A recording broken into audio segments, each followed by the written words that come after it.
Hello guys, welcome to the farm soul. నా పేరు Balaji.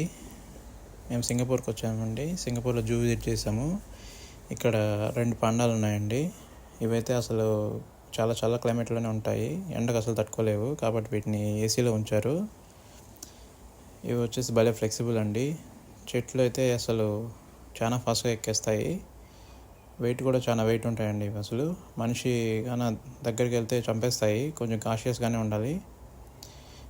Food విషయానికి వస్తే ఇవి మేజర్గా బ్యాంబూ తింటాయండి. రోజుకి ఒక 50 kgs వరకు బ్యాంబూ తింటాయి. మనం చెరుకు ఎలాగైతే ఒలుచుకొని తినేస్తామో అవి బ్యాంబూని కూడా తోలు ఒలిచేసి అలా తినేస్తాయి. లీవ్స్ కూడా అలా తినేస్తాయండి. ఇవి వచ్చేసి సింగపూర్కి చైనా వాళ్ళు ఇచ్చారండి.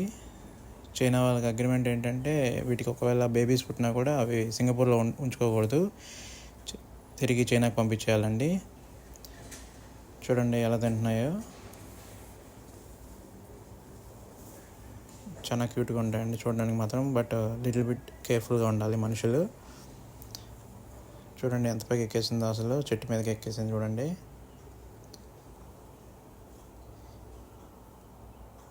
ఇక్కడైతే మొత్తం క్లోజ్డ్ కేజ్ అండి. ఇది ఏసీ పెట్టేసి పెద్ద మొత్తం క్లోజ్గా పెట్టేశారండి. అసలు చాలా స్పేస్ ఉంటుంది దీనికి. బాగా ఆడుకుంటాయి రోజు ఇవి యాక్టివ్గా. చెట్లు ఎక్కడం, తినడం, పడుకోవడం ఇదే అండి వీటి